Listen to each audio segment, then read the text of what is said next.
Esta es una actividad que organizamos por segunda vez de Letras Vuelve como espacio de graduados de letras. La primera vez salió muy bien, estuvo concentrada sobre IBE, y esta vez decidimos concentrarla sobre ESI en la currícula, y esta segunda mesa va a estar un poco más enfocada en qué sucede, qué está sucediendo en los ámbitos universitarios con esto, pero queremos especialmente hacer los puentes con la primera mesa, que además nos dejó material y tela para cortar bastante, entonces va a estar a cargo de ellos también, de ellos, hacer esa conexión. Los dejo con Flor, que va a introducir. Bueno, sí, tal cual dijo Gaby, la primera mesa estuvo coordinada por Ana Camarga y bueno, tuvimos la posibilidad, la verdad estuvo buenísima, y ahora estamos en la segunda mesa, pero de vuelta como intentando pensar en diálogos y en cruces entre los dos, por supuesto. Aquí nos acompañan Silvia Delfino, Gabriel Dobskin, Nora Domínguez y Valeria Sardi. Los voy a presentar brevemente y después vamos a dar paso a cada una de sus intervenciones, y esta vez sí, como son 4, vamos a abrir el espacio de preguntas y comentarios al final, si estamos de acuerdo. Bueno, Gabriel Dobskin es licenciado y profesor en Letras y doctor en Lingüística por la UBA. Actualmente es docente en la carrera de Letras de la UBA y del profesorado Alicia Moró de Justo. Fue docente también de nivel primario y secundario. Valeria Sardi es profesora, licenciada y doctora en Letras de la Universidad Nacional de La Plata. Se desempeña como profesora adjunta ordinaria a cargo en la Cátedra Didáctica de la Lengua y la Literatura 2 y Prácticas de la Enseñanza en la misma casa de estudios. Es investigadora en el Centro Interdisciplinario de Investigaciones en Género, en el Instituto de Investigaciones en Humanidades y Ciencias Sociales de Facultad de Humanidades y Ciencias de la Educación, también de la Universidad Nacional de La Plata. Es autora de muchos libros. Y aquí está con nosotros también Silvia Delfino, profesora de Teoría Literaria 1, investigadora de esta facultad, donde ha dirigido grupos de investigación, tesis y distintos proyectos académicos. Es referente histórica del área queer de la UBA, ahora actualmente PEC, programa de extensión en cárceles, integrante del mismo. ¡Ay, Nora! No, para nada. Es una concesión generacional. Pues sin necesidad de restauración. ¿Qué? Sin necesidad de restauración. Bueno, y Nora Domínguez, ahora tengo miedo de decir el tuyo, Nora. No histórica. No histórica. Referente histórica, presente. Profesora de Teoría Literaria 1, fundadora del IEGG y directora del mismo entre 2010 y 2017. Entre las diferentes actividades desarrolladas está la creación de la línea de estudios de género dentro del doctorado de esta facultad de Filosofía y Letras de la UBA. Ha dado seminarios de grado de la perspectiva de género desde 1990 y desde el 2000 seminarios también de maestría y doctorado, así como en el exterior. Dirigió tesis sobre escritoras y problemáticas de género que dieron lugar a muchas investigadoras comprometidas con este tema, tanto en la universidad como fuera de ella. Bueno, ahora sí que cumplimos la presentación de los 4, va a comenzar, para dar lugar a esta mesa, Gabriel Dobskin. Como decía Florencia, soy licenciado y profesor en Letras, doctor en Lingüística, fui docente de primario y secundario, además de ser docente de acá de la universidad y del profesorado Alicia Moró de Justo, y me interesaba mencionar estas características mías porque mis inquietudes y intereses sobre la ESI se fueron generando y canalizando a partir de esas posiciones, tanto en mi investigación académica, en mi tesis doctoral como postdoctoral, analizo problemáticas relacionadas con la ESI, con la educación en general, pero también como docente fue surgiendo este interés por la ESI. En estos años que llevo analizando y experimentando la ESI como docente investigador, por lo general cuando me invitan o me encuentro en alguna situación en la que hablo de estos temas, sea una clase, un congreso, una jornada, una reunión con amigos, por lo general cuando hablo de la ESI adopto una postura bastante pesimista. Empiezo a hablar desde las falencias y las limitaciones que tiene la educación sexual integral Imagino que este espíritu viene de la formación académica, ¿no? Que siempre nos obliga a estar mirando lo que no está, ¿no? Y empezamos a buscar por ahí. Y así siempre me encuentro contando experiencias fallidas como docente, donde en la primaria o en la secundaria se deja bien en claro mi falta de formación como educador sexual y donde se ven los obstáculos para implementar este tipo de medidas. Las anécdotas son muy divertidas, no las voy a contar porque esto es muy serio, pero lo que me interesa rescatar de esas anécdotas es que siempre esta actitud pesimista lo que me lleva es justamente a ver las limitaciones, las falencias, como por ejemplo que se asimila la sexualidad a las consecuencias no deseadas de las prácticas sexuales, ¿no? Como la transmisión de enfermedades, los casos de abuso, de abortos, los embarazos adolescentes que suelen asociarse con los embarazos no deseados. Y de esta manera se vuelve a restringir el tema de la sexualidad a cuestiones biomédicas y se pone el acento en los aspectos negativos, ¿no? De la sexualidad, y de esa manera se reproduce el carácter represivo sobre el sexo.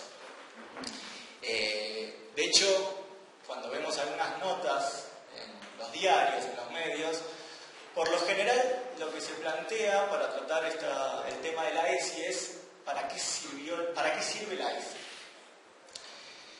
Bueno, y en general, ¿para qué sirve la ESI? Apunta a un criterio de utilidad, ¿no? Y medir una política educativa desde un criterio de utilidad creo que es equivocado, inadecuado. Y de hecho la pregunta ¿para qué sirve algo? Una medida educativa, una política educativa, creo que es, por lo menos está mal planteada la pregunta. No sé si fue la alegría por recibir la invitación o los resultados de las PASO, pero para este encuentro me obligué a ser optimista con la ESI. Si bien son muchas las críticas y es mucho el trabajo que tenemos que seguir haciendo sobre la ESI y la implementación de esta medida en los colegios, creo que la crítica también tiene que abarcar los avances que hubo a partir de la sanción en el 2006 y las cosas que se produjeron desde entonces. La fuente de inspiración para ser optimista no provino tanto de investigación académica, sino más bien de una experiencia como docente, una experiencia acá en la facultad, más precisamente el cuatrimestre pasado. Dicté un seminario para la carrera de letras sobre la ESI, los efectos de sentido y su implementación. Realmente fue una experiencia muy gratificante, muy reveladora en muchos aspectos.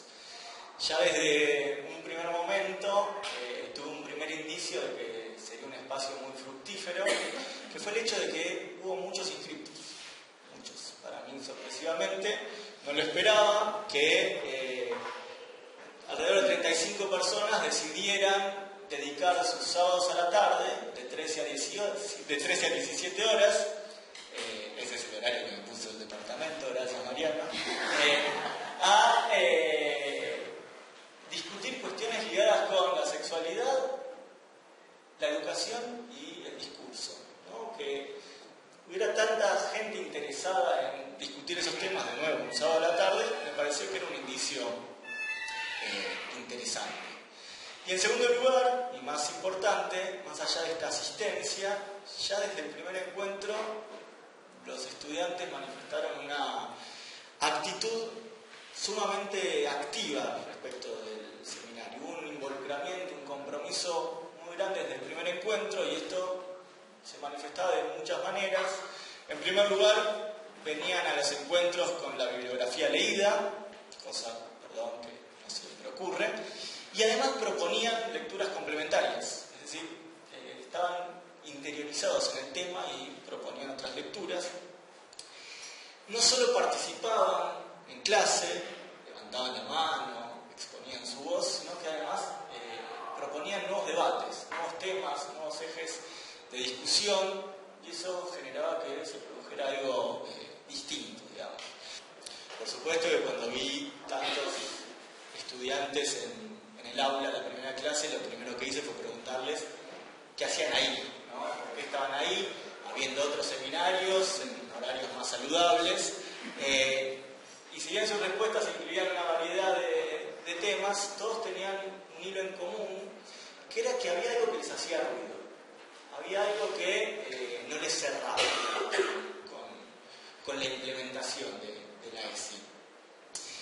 Muchos decían que los cursos de capacitación que habían recibido en los colegios no les habían silenciado esos ruidos, digamos, de hecho los habían agravado. También tengo una anécdota buenísima sobre eso que tampoco les voy a contar, pero había algo que les hacía mucho ruido y que venían al seminario a ver si encontraban alguna herramienta, algún elemento que les permitiera pensar o por lo menos abordar la ESI desde otro lugar. A mí me interesa ahora contarles brevemente esa experiencia del seminario a partir de cuáles fueron los temas que surgieron, cuáles fueron las reflexiones y los cuestionamientos, sobre todo porque, como se habló en la mesa anterior, creo que estas reflexiones trascienden el tema de la educación sexual, trascienden el tema de la sexualidad y abarca aspectos de nuestras prácticas como docentes, de las prácticas educativas en general, y abarca temas de la sociedad en general. Entonces, para tratar de hacer estas relaciones entre cómo la educación sexual permite evidenciar un montón de cuestiones que estaban silenciadas en la institución escolar y cómo las pone en evidencia, las expone, y eso nos obliga a pensarlas. Pensé estos ejes de discusión en el seminario en 3 puntos.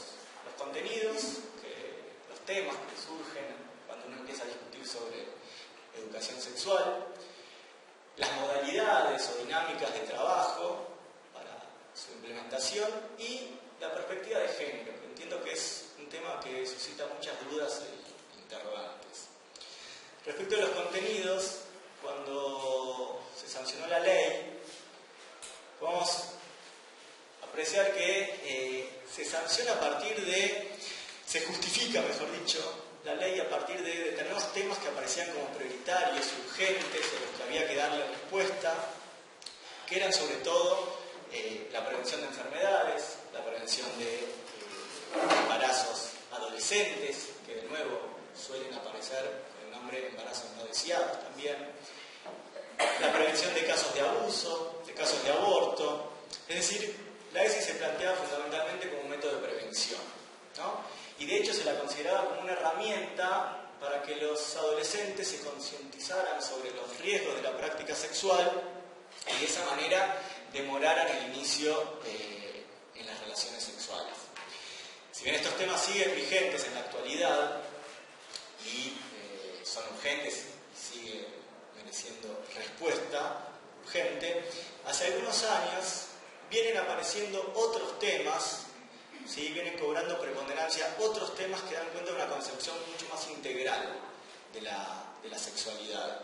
Y esto se manifiesta en la circulación de signos como violencia de género, ideología de género, lenguaje inclusivo, que son temas que cuando se sancionó la ley no aparecían en la agenda y que en los últimos años aparecieron cada vez con más importancia y peso, y de hecho ahora casi parece imposible que aparezca el reclamo de la ESI sin estar paralelamente reclamando por estos temas. Y por otro lado, apareció en el seminario otra cuestión que es cómo se manifiesta el sistema patriarcal en nuestra carrera de letras. ¿Sí? ¿Cuáles son los autores? ¿Cuál es el canon literario? ¿Cuáles son los autores que leemos? ¿Quiénes ocupan qué roles? ¿No? Y cómo esos roles, esas relaciones de poder que se establecen están atravesadas por cuestiones de género.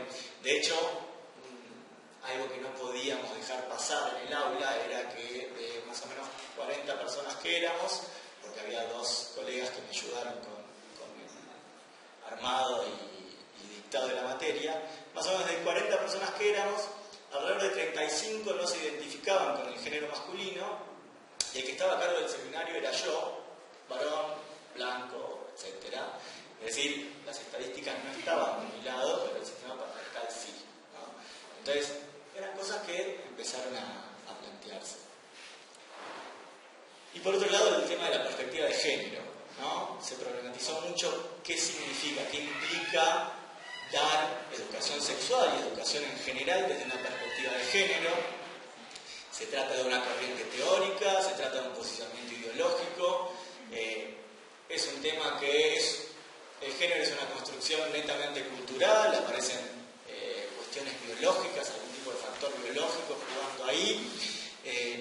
¿En qué medida decir que uno adopta perspectiva de género para dar una materia sin tener bien en claro en qué consiste esa perspectiva nos puede resultar contraproducente, ¿no? Digamos, decir que uno está haciendo algo que no necesariamente está haciendo.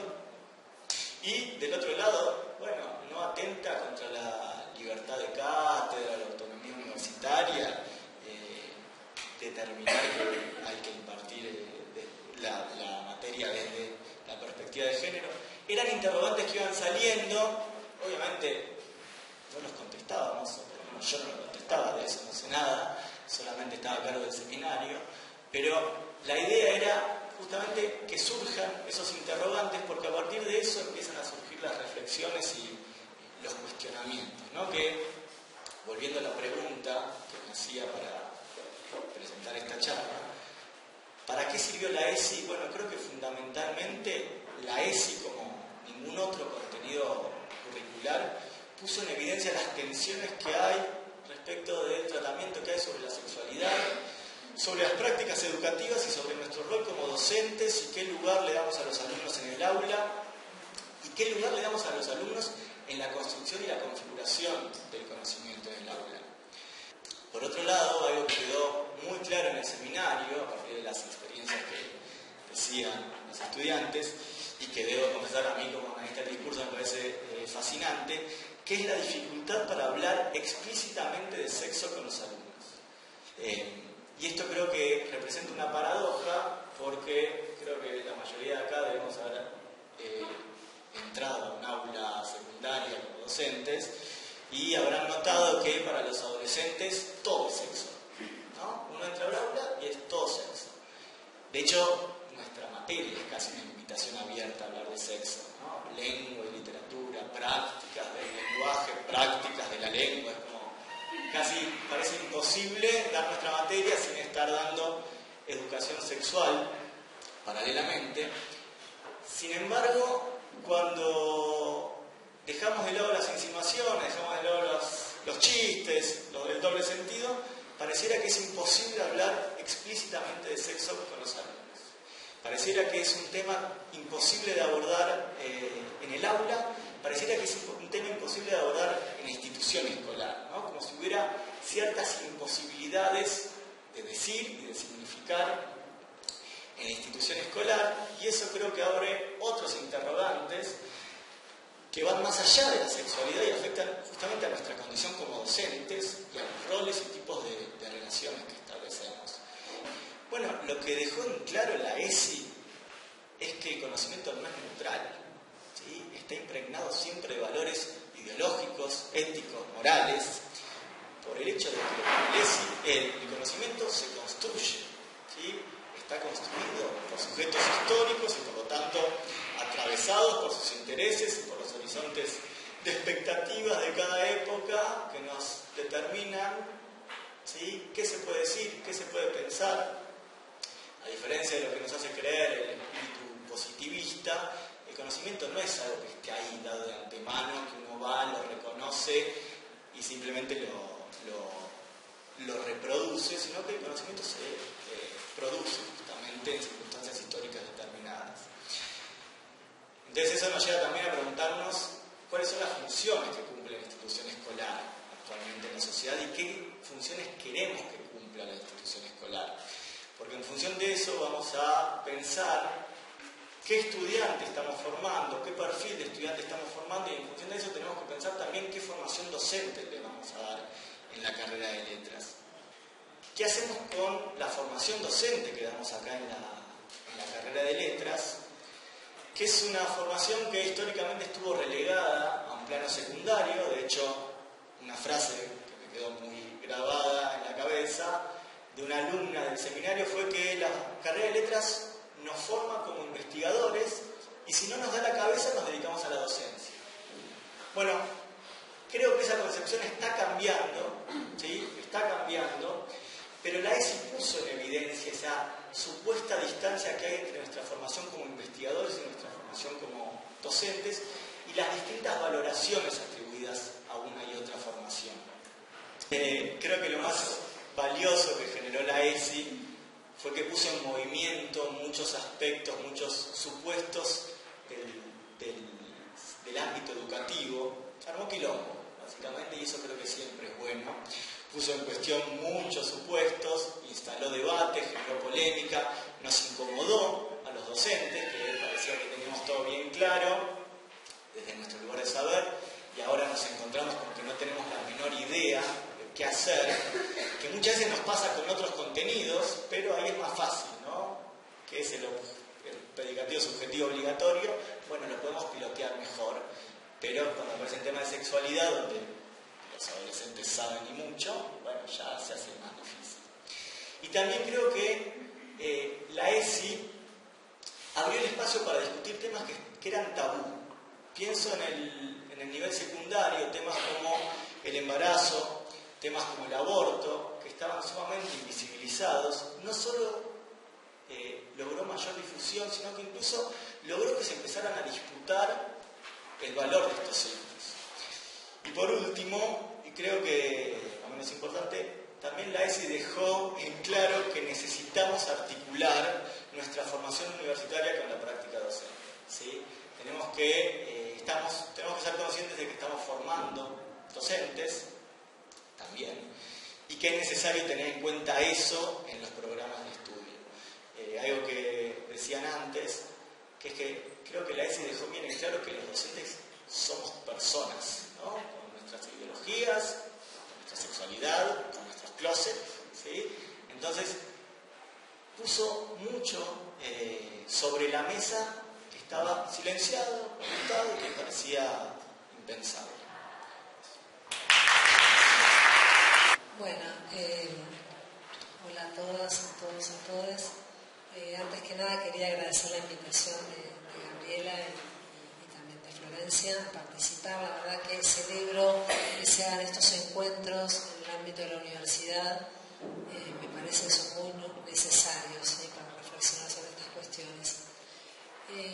Para empezar, quería dar cuenta un poco desde qué lugar voy a enunciar estas reflexiones que voy a compartir hoy con ustedes. Yo me inscribo, digamos, como formadora de formadores, ¿sí? Hace más de 20 años que me dedico a la formación de docentes en letras en la Universidad Nacional de La Plata.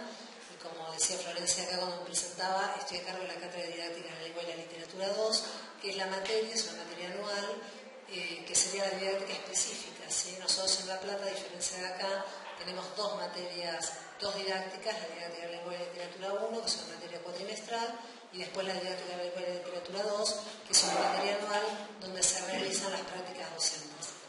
Así que desde ese lugar, como formadora de docentes, es que pensé estas reflexiones y a partir de la invitación.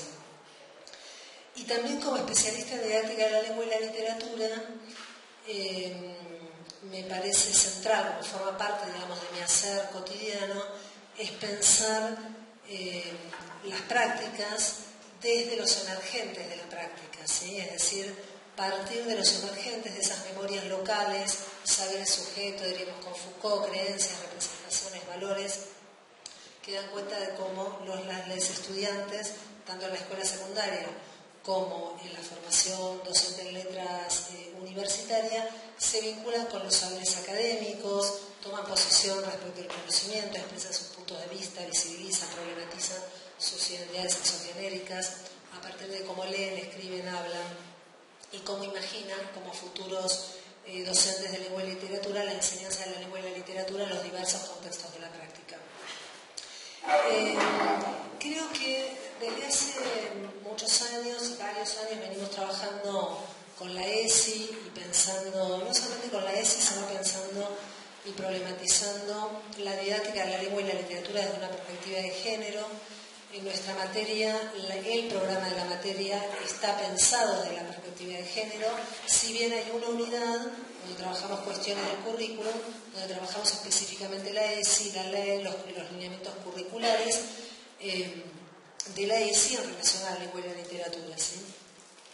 En una investigación que venimos haciendo, que ahora estamos finalizando la primera etapa, porque en realidad seguirá ese trabajo de seguir indagando qué pasa con la formación docente en letras, el título del proyecto es la formación docente en letras de un abordaje de género, una deuda pendiente. Es un proyecto que iniciamos en el 2016 a partir de que en los años anteriores habíamos desarrollado una investigación en la escuela secundaria, analizando específicamente cómo se desarrollaba la práctica de enseñanza de la lengua y la literatura, sesgada por los géneros y las identidades sexogenéricas, y ahí lo que veíamos en esa investigación es que las docentes o bien no conocían la ley, no conocían la ESI, o bien algunas docentes, en general mujeres, que como eran feministas o porque tenían una formación más desde las militancias, trabajaban cuestiones de la literatura, de la lengua, desde una perspectiva de género. Entonces ahí, a partir de ese primer proyecto, empezamos a pensar que era necesario mirar qué pasaba en la formación docente, pero no solamente en la universidad, sino también en el Instituto de Formación Docente del Sistema Público Provincial, que también está en la ciudad de La Plata.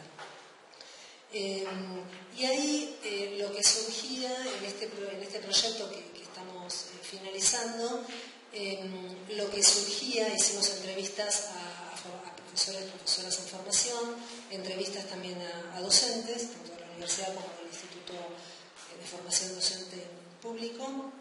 Lo que surgía era que había un interés muy importante de los estudiantes por la incorporación de la ESI y de la perspectiva de género en los planes de estudio y en las materias, y que en el caso de las docentes, en general, había muy poca presencia, digamos, de la perspectiva de género y de la ESI, casi nada. En realidad, en las entrevistas a los docentes lo que aparecía era que no sabían lo que era la ESI, que conocían el término, pero que no conocían la ley, no conocían los lineamientos, y que sabían que era algo que tenía que ver con la escuela, pero no mucho más que eso. Yo presenté un trabajo dando cuenta de algunas de estas representaciones que circulan, digamos, en la formación docente en la universidad respecto del género y de la ESI, y hay como tres representaciones que aparecen bastante de manera recurrente. Por un lado, estoy hablando de docentes, en su mayoría titulares y adjuntos, a cargo de las cátedras, ¿sí? En su mayoría aparecía, de manera recurrente, la reducción del género a lo femenino, y particularmente, la presencia, cuando hacían alguna referencia de que trabajaban género, la presencia de algunas autoras mujeres.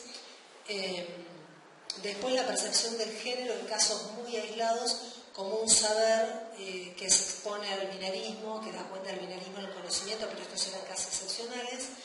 Y después también la consideración de la problemática de género como un tema de moda entre los y las estudiantes, y que algunas docentes decían que facilitaba el abordaje de algunos contenidos disciplinares, ¿sí? Me interesaba detenerme en algo que yo llamo, como podríamos llamarlo, no sé, estoy empezando a pensarlo, pero habría que pensarlo un poco más tal vez, la ESI a demanda, retomando un poco esto que trabaja Rita Segato sobre la antropología de demanda, ¿sí? O también pensar la ESI como un dispositivo que daría cuenta de ciertas memorias locales desde una perspectiva decolonial. Estoy enunciando un poco algunas ideas que se me ocurrieron, las primeras ideas, ¿sí? Como pensar cómo la ESI en la formación docente en la universidad empieza a colarse, ¿sí? A imponerse, ¿sí? De a poco, desde los intersticios, ¿sí? De la formación, ¿sí? De la práctica, como una necesidad de incluir la ESI en la formación docente universitaria. Pero fundamentalmente desde la potencia estudiantil, ¿sí? Desde la demanda estudiantil por la ESI en la formación docente en letras. Entonces decía, esta ESI pensada como a demanda o esta ESI como memoria local, me parece que se está construyendo a partir del impulso de los estudiantes. Quería tomar algunas escenas o situaciones que darían cuenta, en principio, ¿no? de esta transformación, ¿sí?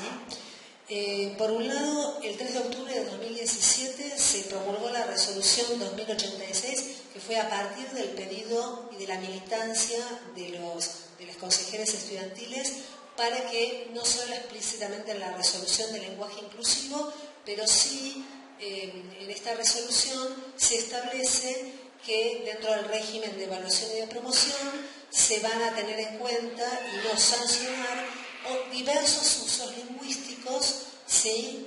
Que den cuenta de algún modo para romper con esta dimensión sexista de la gramática castellana y bueno, esto no se puede sancionar los usos del lenguaje inclusivo, por ejemplo, en parciales, y también considerar que los programas de las asignaturas también pueden estar usando usos no sexistas, digamos, del lenguaje.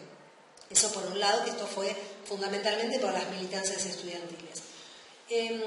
Y otras escenas que se repiten de manera recurrente, yo diría este año y el año pasado, estos 2 últimos años, en la cátedra de Didáctica de Lengua y Literatura 2, en las clases, yo estoy a cargo de las clases teóricas, y son clases teóricas y prácticas porque es Didáctica de la Lengua y la Literatura, ¿sí? Trabajamos, por ejemplo, en la clase que trabajamos específicamente la ESI, tanto el año pasado como este año, una práctica que yo hago bastante es llevar los lineamientos curriculares, porque lo que aparece es que los estudiantes dicen no los vimos en ninguna de las materias del trayecto pedagógico.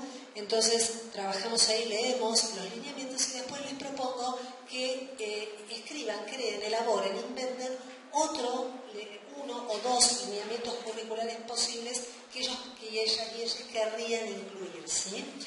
Y este año fue muy interesante cómo los lineamientos curriculares que propusieron los estudiantes fueron fundamentalmente y mayoritariamente sobre el lenguaje inclusivo.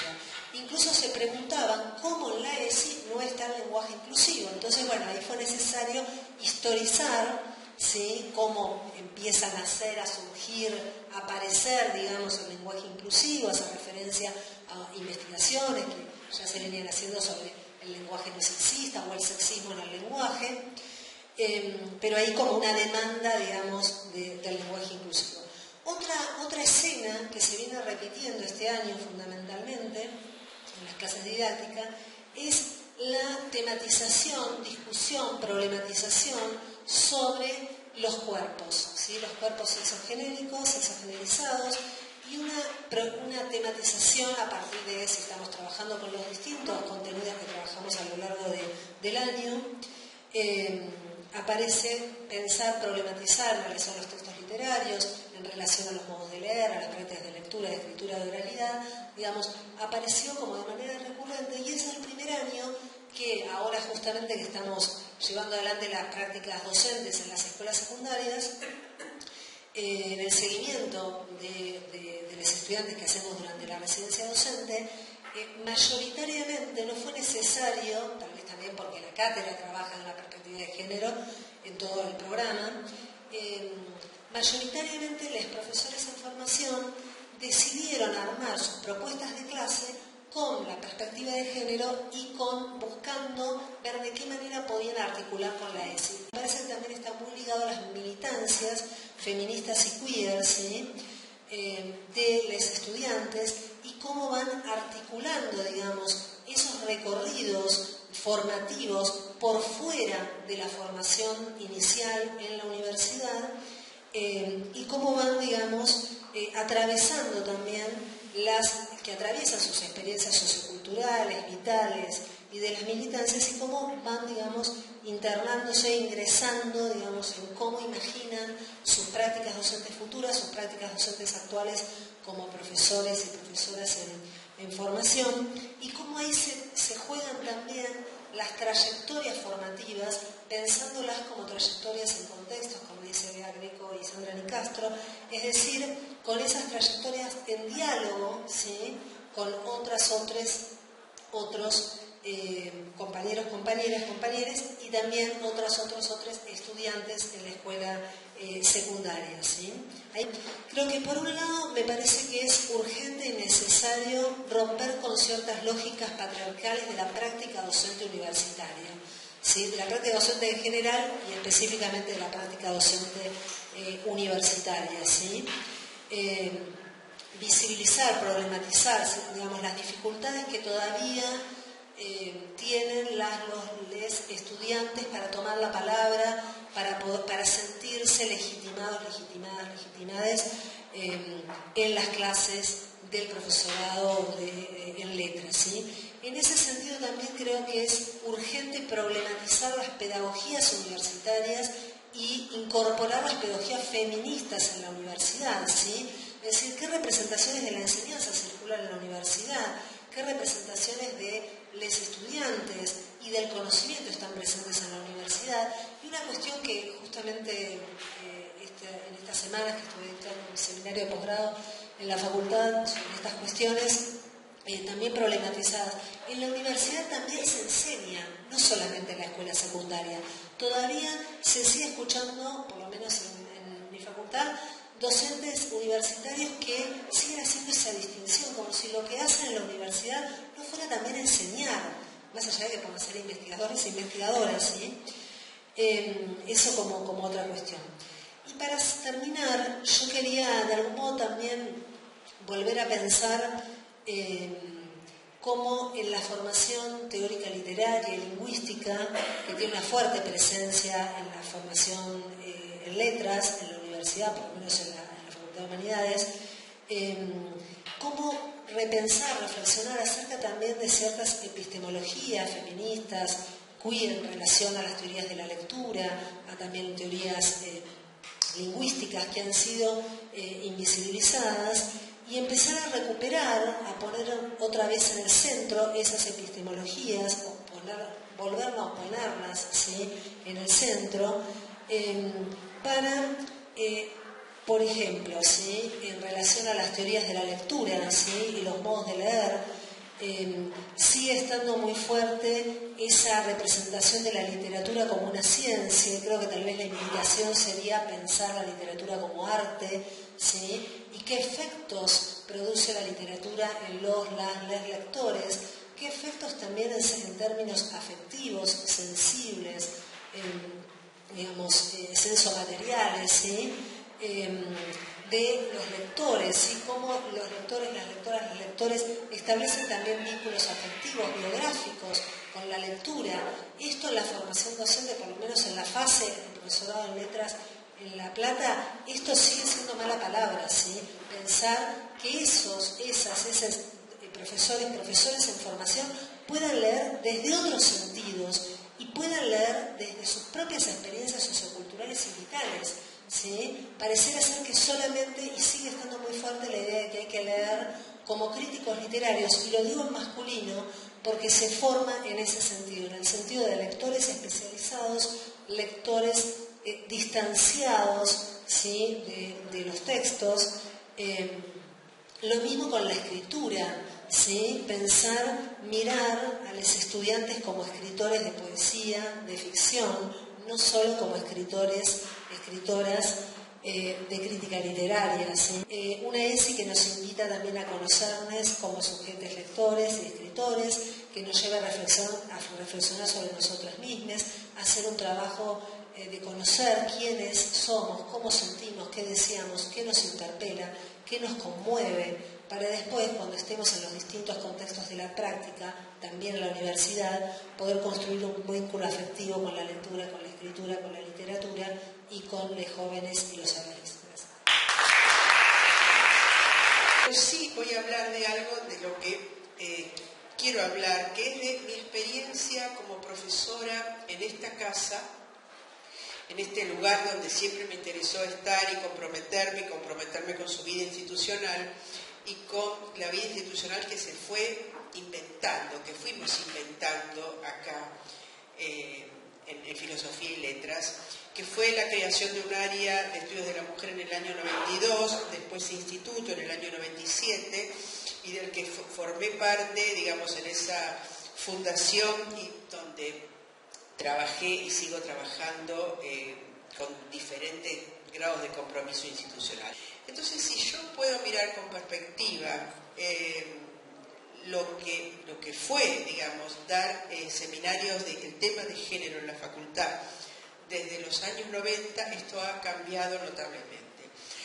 Con lo cual, una respuesta a mis compañeros que decían cómo está tardando y las dificultades que hay para que el tema de la ESI se instale tanto a nivel secundario como a nivel universitario, en el nivel de la investigación, pero también de la práctica docente, el tema de género es un tema que tardó muchísimo en instalarse. Muchísimo. Casi podríamos decir casi 2 décadas o más. Y que bueno, y las razones por las cuales ahora está totalmente instalado no tienen que ver con la vida universitaria solamente, sino con condiciones de producción y de recepción que se produjeron en el país y que tienen especialmente que ver con el activismo y con el desarrollo de movimientos feministas y los movimientos de la diversidad sexual. O sea que todo ese desarrollo histórico y de movimiento se explotó también al interior de la universidad. La universidad en la que estamos ahora, con estas escenas diferentes que hay en todos los pasillos, en todos los carteles, en los años 90 era impensable. Entonces éramos un grupito de personas en cada una de las carreras que, gracias en ese momento a la iniciativa de un decano y de su secretaria, sobre todo, nos empezamos a reunir y a ver quiénes éramos las que trabajábamos en género, en filosofía, en educación, en literatura, en historia, en antropología y nunca en geografía. En esos años 90, yo di mi primer clase sobre literatura y género en el año 88. Yo estaba en teoría literaria, en ese momento 2 con Lundberg, y allí di el primer teórico sobre este tema. Y quiero decir que fueron las cátedras de teoría literaria, la de Lundberg ahí, después otras y las de teoría 1, y ahora también las 2 de teoría 1, las que siempre nos hicimos cargo de estos temas. Algunas personas dentro de las cátedras, no todas las cátedras, fue Delfina Muschietti en teoría 1 de Panesi, después Silvita, fui yo en teoría 2, originalmente con Lundberg, después en un momento estuve en la de Zubieta y después en la cátedra de Rodríguez Pérsico y ahora yo estoy acá. Entonces hay algo ahí que en las teorías literarias, ¿no?, permitió también que quienes pensábamos con esta cabeza de la teoría nos fuéramos inclinando o pensando estas cuestiones de género. Entonces era muy difícil, digamos, la escucha que uno tenía, pero cuando venía, porque siempre hubo grupos que venían a esos seminarios, había algo también que los interpelaba de otra manera. Primero los interpelaba en relación con los saberes que se ponían en relación. Llegaban y no estudiaban solamente crítica literaria ni teoría literaria, empezaban a tener bibliografía que tenía que ver con la antropología, con la política, entonces ya era una apertura diferente. Y también lo que había era una interpelación diferente. En los cursos sobre género hay una interpelación a la propia experiencia y a la sexualidad, cosa que por ahí no pasaba en otros seminarios más especializados. Entonces también fue cambiando eso. Yo que trabajé y escribí, mi tesis fue sobre la maternidad en la literatura argentina, fui dando varios seminarios sobre maternidad. Por supuesto que eran todas mujeres las que venían, pero se sentían muy interpeladas en su propia experiencia como futuras madres, como no madres, como rechazando la maternidad, quiero decir, y ahora estoy dando un seminario en posgrado y otros. Entonces, esto es un tema que absolutamente interpela. Y ahora de una manera diferente, porque ahora también estamos en un momento donde la maternidad no pasa a ser una obligación, ¿no? Ya en la que hay que relacionarse. Estamos en otro momento y esto cambia, me parece también. Entonces creo que es un tema que interpelaba a la experiencia. Una de las cosas que voy a presentar hoy, que fue lo que Florencia me pidió presentar, es una historia feminista de la literatura argentina. Traje los folletos, que después los que quieren los pueden llevarse uno, y esta historia feminista es de acá, es de Juan, es de Fino, digamos, no podía ser de otro lugar, y entonces estoy muy contenta de presentarla hoy acá. Es una cosa rara, porque presentamos la historia sin que haya salido todavía ningún libro, ¿no? Pero vamos como por la cuarta presentación del año. Creemos que es un proyecto diferente. En ese momento surgió de una especie de jornada que hicimos aquellos que hacíamos literatura y género, que nos reunimos y que surgió la idea de una de las compañeras de María José Puste, dijo, había que hacer una historia feminista. Yo agarré el guante, tengo cierta tendencia a organizar cosas y me gusta, y ahí empezamos a reunirnos.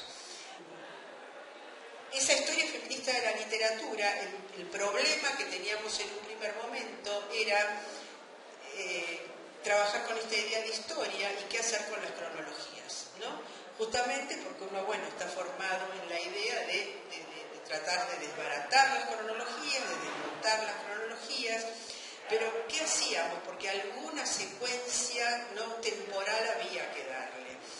Esos cortes que decidimos establecer son cortes que no tienen estrictamente que ver con la historia nacional y la historia de los hechos, sino que buscamos que en todo caso esos momentos fueran momentos vinculados con giros en la historia literaria, pero también giros que tuvieran que ver con la emergencia o el avance de los movimientos feministas o los movimientos de mujeres.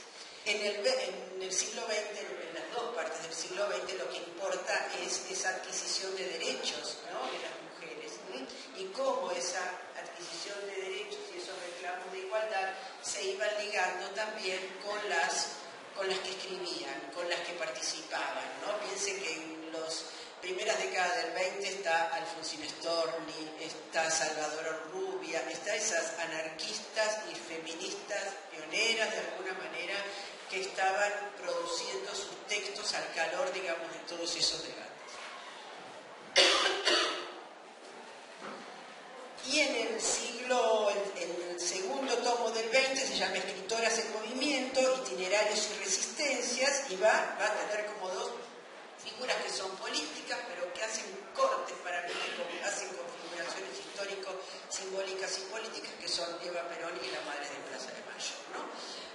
Digamos, alrededor también de qué hacen las mujeres con esas configuraciones que vienen del Estado, o contra el Estado, quiero decir, se conforma también no solamente subjetividades, sino también ficciones, textos y demás. Y hay una cantidad, piensen que en los 50, 60 hay también una irrupción de las mujeres que comienzan a escribir, hay muchas más escritoras que piensan. Hay algo que nos interesa pensar, que es la cuestión del mercado, porque notablemente muchas escritoras han sido bestsellers. El primer bestseller de la Argentina fue escrito por una mujer en 1902. Las bestselleristas de los años 60, Beatriz Guido, Silvina Bullrich y Marta Lynch también eran mujeres. Y ahora hay otras, ¿no? Ahora hay otras que tienen colecciones. Bueno, el último tomo, bueno, no es el último, se llama La Intemperie, Prácticas de la Fragilidad de la Revuelta, lo coordinan Laura Arnés, María José Puste y Lucía de Leone, y tiene que ver un poco con esto de los 90 ahora, con esta profusión también de escritoras que hay en esta época, que no podemos dar cuenta de todos, es inabarcable, y tiene que ver justamente con esta tensión entre los afectos y la intemperie y las precariedades, y al mismo tiempo el activismo y la idea de revuelta y de revolución que empieza es el del siglo XXI. O sea, que va a salir, esperamos, lo estamos terminando, hay algunos que se están demorando en entregar sus artículos.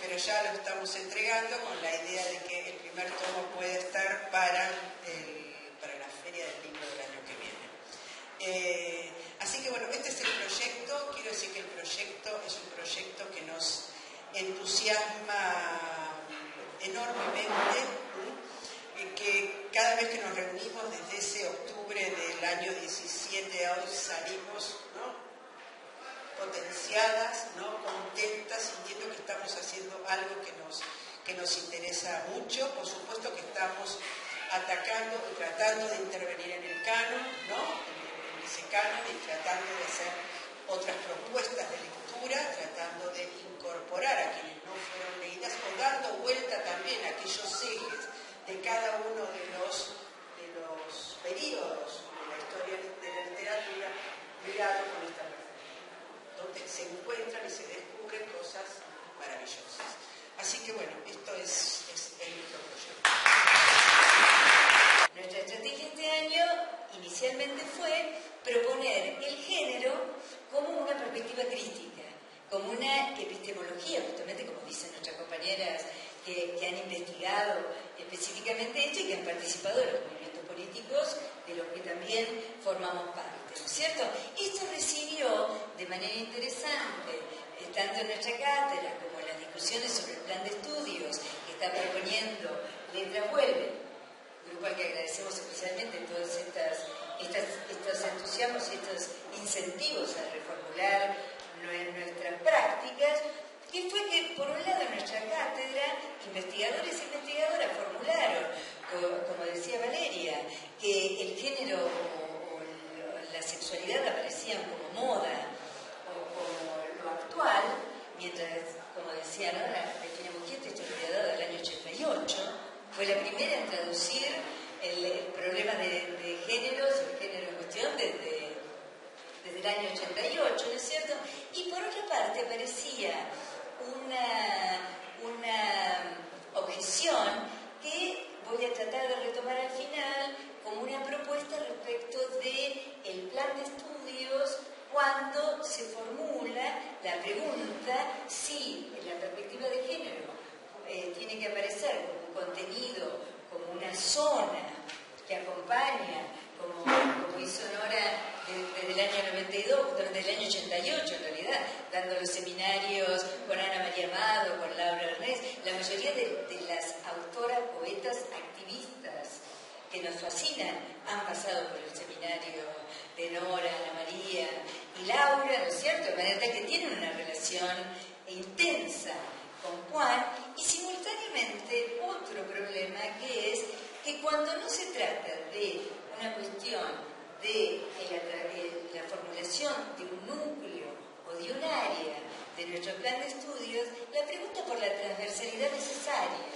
de la inclusión de la perspectiva de género recibió, por lo menos en nuestra cátedra, la objeción de que la propuesta tanto de la ESI como de las perspectivas queer ponían en escena una necesidad de vivir la sexualidad de manera pública cuando hay otras concepciones del género y de la sexualidad. Por eso me interesa retomarlo al final, porque creo que es una marca de nuestra cátedra. Lo voy a proponer como la historia propia de nuestra cátedra más que de la carrera, ¿no es cierto? Que es concebir a lo literario como una forma crítica en términos de formas cognitivas, formas perceptuales, algo que el romanticismo de las primeras décadas del siglo XIX propuso como el estatuto del arte idealista burgués, y sería lo primero que nosotros discutimos, que es si efectivamente se trata de una forma crítica que se diferencia del resto de los lenguajes, y aquí aparece nuestro diálogo con la lingüística, porque en tanto forma cognitiva y perceptiva propone su propio ámbito, su propio sistema de legitimación, y por lo tanto la pregunta respecto por las formas de poder en las que está involucrada, los modos de convocatoria o movilización, ya sea la discriminación o la lucha contra la discriminación, no sería su propio estatuto y eso sería su estatuto crítico más importante, ¿no es cierto? Yo creo que en nuestra cátedra esto aparece, lo adelanto ya, en relación con otra cuestión que es propia de nuestra trayectoria de 1984, que es un umbral planteado entre la década del 60 y la década del 70, como muy bien estaba interrogando ahora Nora, que coloca a la literatura como un estatuto de transgresión de las moralidades, los sistemas ideológicos dominantes, pero no se pregunta, sino que por el contrario, obtura las consecuencias, los efectos, los alcances de esa experimentación respecto de la vida en común, la vida colectiva, las formas de organización. Y propusimos una escena donde poníamos en discusión el programa a partir de 3 instancias de la facultad desde la ESI. Y esas 3 instancias eran la ESI como grupo de investigación, grupo de activismo, grupo de producción de políticas públicas, a través de la pregunta ¿cuáles son los límites por los cuales la enseñanza universitaria, la educación universitaria, se considera autónoma respecto de los contenidos, las prácticas y las escenas pedagógicas de la educación sexual integral? Para eso tuvimos el privilegio de que viniera Jessica. Pero en función de las discusiones que Letras Huelva tenía sobre el plan de estudios, dijimos, tenemos que convocar la pregunta por el lenguaje incluyente, inclusivo, porque era lo que estaba en aquel momento, era contemporáneo con la Feria del Libro, era prácticamente la tercera clase, y entonces Gaby Zunino vino a explicarnos cuáles son los debates, porque la materia tiene como responsabilidad no enseñar concepciones que luego evalúa y ratifica, valorizándolas justamente con la nota, sino proponer problemas. Entonces, el problema del lenguaje inclusivo, que en aquel momento estaba funcionando en la Feria del Libro, era un problema para nuestra carrera y por lo tanto era un problema para nuestra materia. Y también vino un integrante de la Comisión contra la Violencia de nuestra facultad que presentó la perspectiva de género como un problema que involucra nuestra propia responsabilidad ética respecto de las relaciones institucionales que establecemos en todos los espacios, no solo en el aula, en los pasillos, en los baños, en los lugares de circulación, en las fiestas, en las instancias donde nuestra facultad como institución extiende sus formas de relaciones de género y sexualidades al planteo de modos posibles de cuidado, responsabilidad ética respecto de nuestros cuerpos y respecto de las formas, insistimos, de organización. La pregunta que nuestra materia se tiene que proponer como responsabilidad en el plan de estudios es en qué medida la institucionalización de saberes que se adjudican el ser teóricos, de operaciones que se adjudican de ser críticas respecto a los materiales literarios, pero también como nuestra materia tiene como subtítulo análisis literario, aparece un problema muy complejo, que es que esas concepciones de la literatura, esos modos de leer, como muy bien decía Gabriela, constituyen en realidad una epistemología política de qué es lo que se pone en primer plano, qué es lo que se valoriza y simultáneamente qué es lo que no solo se excluye, sino que se opaca o incluso se desvaloriza y se precariza, justamente. En ese sentido, como decía Nora, la literatura que más nos interesa hoy desafía el programa de la materia de teoría y análisis literario, porque entre 1984 y el presente ya no existiría distinción, especialmente en la literatura producida en los últimos, digamos, siglo XXI, ¿no es cierto? Ya no existiría una distinción entre la literatura que trabaja en representaciones de experiencia y la literatura que a través de la cita, la parodia, el uso de la palabra de otro colectivo o grupos o formas de experiencia pone en juego la desigualdad y la diferencia ya no como una incrustación, como un tema. Nuestra literatura argentina hizo eso en la década del 80 de manera muy productiva, incrustar la teoría, de manera tal que la teoría se volviera un modo de leer en relación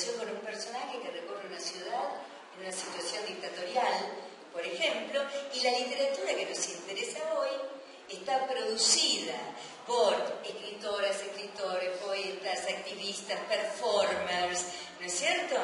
De modo tal que ni la teoría ni la crítica conservan su estatuto de esferas con sus propias reglas, ni lo literario puede ser excluido de las formas cotidianas de experiencia.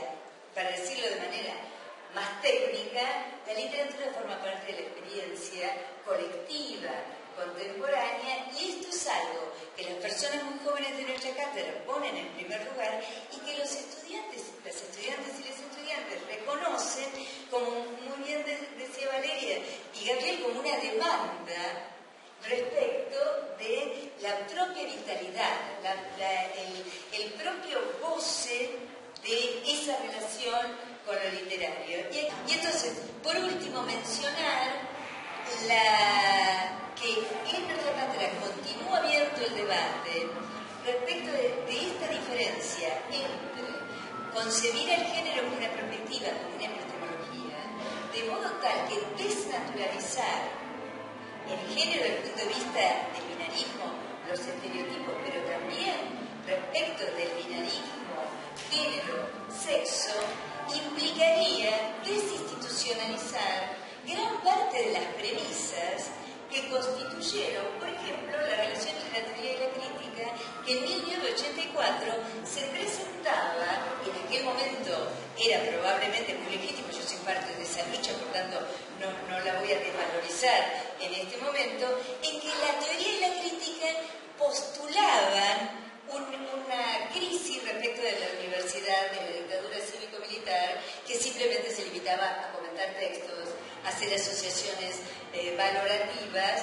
y a decir barbaridades como las que se están diciendo respecto de Vanessa, la compañera paraguaya que fue expulsada, peruana, que fue expulsada en febrero de este año y que ahora vuelve afortunadamente a través de la lucha de muchos colectivos en nuestro país. Allí hay una marca de enunciado, crimen de odio, en esos enunciados que estamos tolerando y estamos discutiendo hoy, que son precisamente los que forman parte de los materiales de la literatura que nos interesa y leemos hoy. Entonces, en ese sentido, la Ley de Educación Sexual Integral, al poner en juego en la integralidad el conjunto de los derechos, incluiría el derecho a la universidad pública en la medida que la universidad pública discute su propio modo de legitimación, de otorgamiento de prestigios, lo que llaman nuestra decana Graciela Morgade justamente los espejismos de género que nos hacen imaginar que porque estamos en un aula o circulamos por los pasillos y hay una gran cantidad de mujeres, teníamos en realidad una cuota de género valorable, cuando en realidad nuestras prácticas, nuestros modos de evaluar, nuestros modos de distribuir prestigio, de establecer comités académicos, referatos o tribunales de concursos, no tienen en cuenta tanto las diferencias de género, las desigualdades, como las diversidades disidentes que hoy forman parte de las experiencias vitales en nuestra cultura y en nuestra política. Desde ese punto de vista, desnaturalizar, como hace la Ley de Educación Sexual Integral, los contenidos, los temas y las perspectivas implica desnaturalizar la situación de aula, que es probablemente lo que más nos produce una confusión o un dilema, ¿no es cierto? Porque esto implica incluso que se evalúa cómo concebimos la producción de texto, cómo concebimos quién puede evaluar, quién puede enseñar, justamente, y esto implicaría la despatologización, pero simultáneamente la discusión sobre las condiciones punitivas que siguen vigentes en relación con las formas regresivas que el neoconservadurismo y el neoliberalismo tienen cuando vuelven periódicamente a producir espacios, sujetos, situaciones de criminalización, precarización y desvalorización de la vida. En ese sentido, agradecemos nuevamente la invitación y quedamos a la expectativa del resto de los debates. Muchas gracias. La Ley de Educación Sexual Integral, como ley nacional, incluye a la universidad, como tantas otras leyes nacionales que a las universidades en general y a la Universidad de Buenos Aires en particular no le gusta mucho reconocer. Es complejo porque sabemos que, bueno, cuando discutimos la Ley Federal de Educación nos quedamos sin aplicarla y estuvo bueno y ahí nos gustó ganar, bueno, está el fallo Mainelli, que por supuesto cuando se quería arancelar, cuando se quería poner cupo, obviamente la autonomía universitaria es un valor que en la Argentina tuvo mucho que ver con la defensa de las universidades nacionales y con lo que las universidades, con todas nuestras fallas, hoy somos. Es mucho mirado en el contexto, por ejemplo, latinoamericano, ¿no? Entonces, pero la primera cuestión que me parece que como hay que seguir debatiendo es las leyes nacionales que tienen que ver con derechos incluyen a la universidad. Incluyen con los modos que las universidades tienen de procesar las cuestiones, ¿no? Porque a mí a veces me preguntan, están de modo ser muy coloquial, pero a veces me preguntan en las reuniones de ESI, vos que sos decana, ¿cómo no obligás a que haya ESI en los planes de estudio? Yo digo, no puedo, me echan, o sea, me echan, no me votan más, digamos, vamos a decirlo de la manera que acá hoy se hicieron la votación. Entonces, no, las autoridades, y acá tenemos muchos compañeros y compañeras con responsabilidades de conducción en la facultad, acá, ¿no? Las autoridades en la universidad no imponemos los cambios de plan de estudios, y está bueno, me parece. Lo que sí tenemos que hacer como responsabilidad es impulsarlo y decir una y otra vez, es responsabilidad política y social de la Universidad Argentina en general y de la UBA, de nuestra facultad particular, porque formamos docentes, incorporar la perspectiva de la ESI del modo en que académicamente lo podamos procesar, ¿no? Entonces, primera cuestión que también lleva a un posicionamiento respecto de el cambio de plan de estudios en letras. Yo sé que hay mucha discusión, es una muy buena oportunidad para, y yo recomendaría dejar, aunque sea, planteadas algunas cuestiones, aún temiendo que haya algunos señores que digan cualquier cosa, simplemente porque si un plan de estudio cambia cada 30 años, y tendremos 30 años para procesarlo. Entonces digo, aprovechar, porque ya va a haber un recambio. Yo digo, no aprovechemos la oportunidad política, no estoy pensando en nadie en particular. De verdad, es una generalización, o sea, pensemos la oportunidad del cambio de plan para dejar algunos nudos, algunas categorías, si se quiere, algunas palabras plantadas en ese plan, porque el desarrollo de cualquier plan de estudios no se agota ni en casi nada en la letra, en cómo lo podamos hacer vivir como proyecto político para la formación. Entonces, ese es el plano institucional con sus luces y sus sombras, ¿no? El otro más específico obviamente tiene que ver con que en nuestra propia facultad hace mucho tiempo que estamos recorriendo una crítica epistemológica bien importante de los saberes y los conocimientos que estamos construyendo y estamos transmitiendo. Entonces, una de las preguntas que con el equipo de nuestro equipo, que es de educación, en este momento estamos dando, es que transversalizar, ¿no? Transversalizar. En la Argentina, la idea de transversalización en los 90 es de triste memoria, ¿no? Porque la transversalización de los 90 eran algunos temas que todas las materias tenían que tomar y por lo tanto ninguna materia lo tomaba, y así fue. Fue traumática la idea de transversalización. Tal vez hay algunas otras ideas que tienen que ver con armado de proyectos comunes y grandes problemas que producen la convergencia de docentes, de equipos. Tampoco tenemos una gran tradición de hacer ese tipo de proyectos en la universidad, en los profesorados tampoco, menos, porque además hay muchos profesorados que siquiera tienen cargos, en escuelas cátedras, ¿no? Y en las escuelas secundarias menos aún.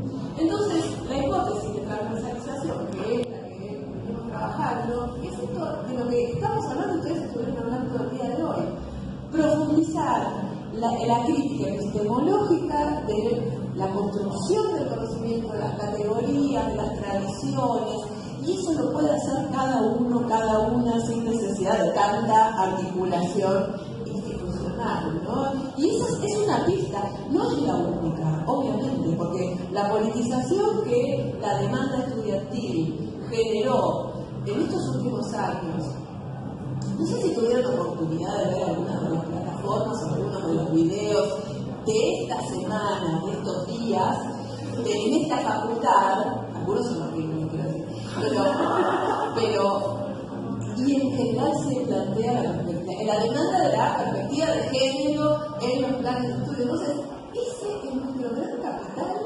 feminista, de los movimientos feministas, de los movimientos de disidencia, el capital y la oportunidad es que efectivamente hay una demanda, pero una demanda que no es solamente decir tesis, se pide la transversalización. Me parece que ya se están preguntando en cada una de las disciplinas, en cada una de las materias. Eso es un gran capital, que es el momento, realmente el momento político, ¿no?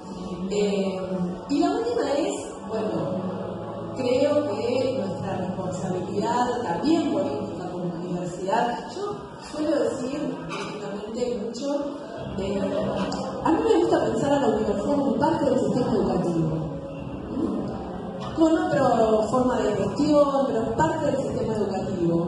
Y también creo que nos están mirando, porque cuando el compañero dijo bajar, que a mí tampoco me gustó. Así que,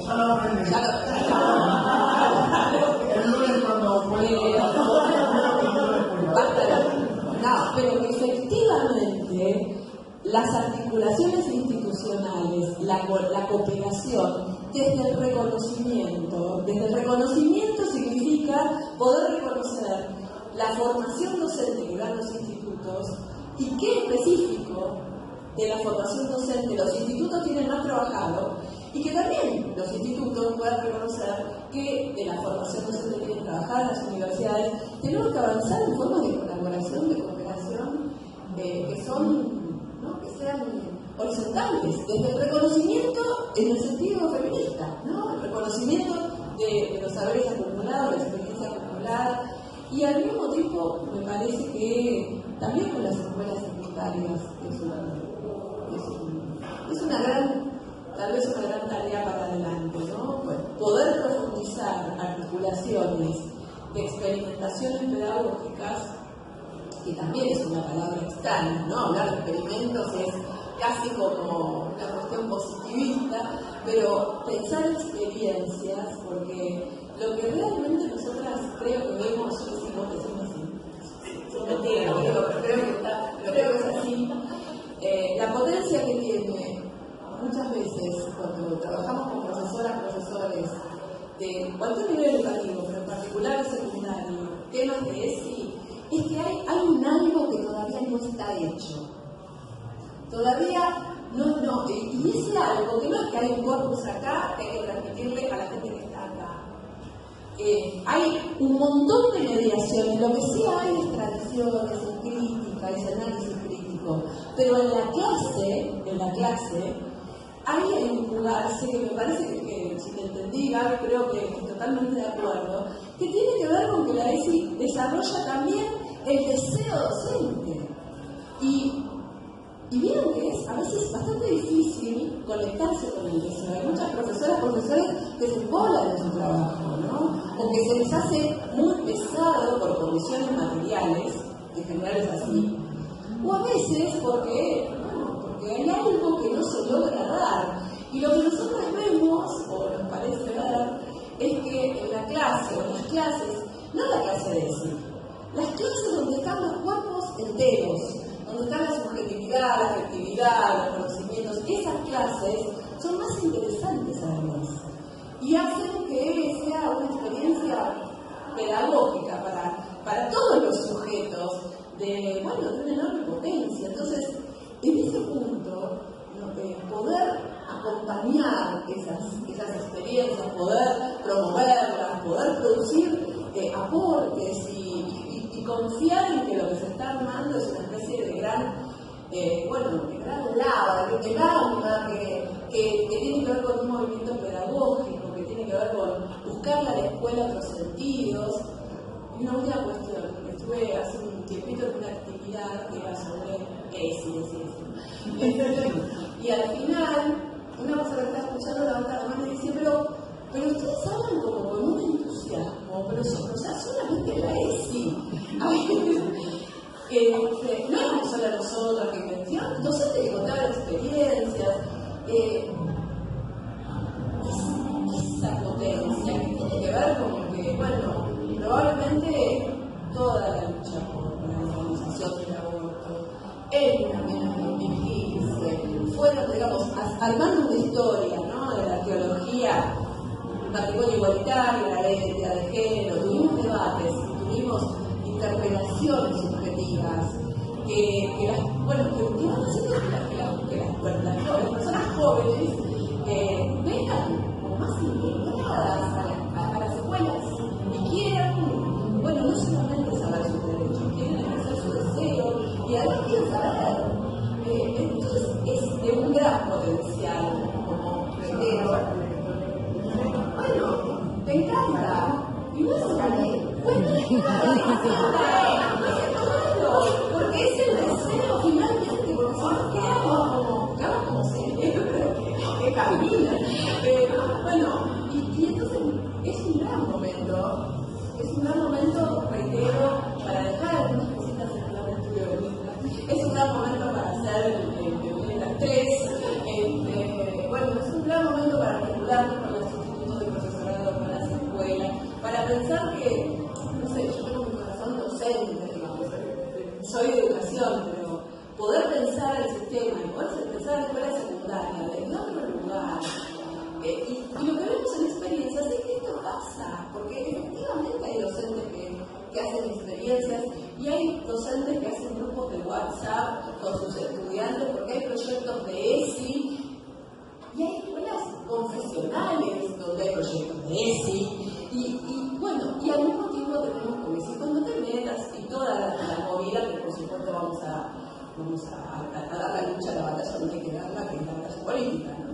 Pero digo, me parece que ese es el momento interesante en que estamos y celebro que se haya hecho nada y que vamos a ir luchando.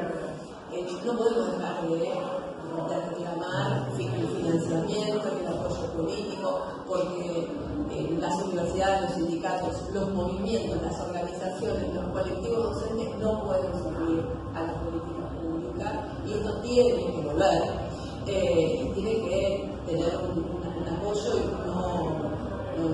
no pensemos que solo a través de las redes, ¿no? Lo que pasa es que esta convergencia por abajo, si se quiere, ¿no?, de efervescencia pedagógica necesita un gran guión y sobre todo muchos recursos, así que apostemos a que va a haber un nuevo gobierno y va a haber recursos para eso.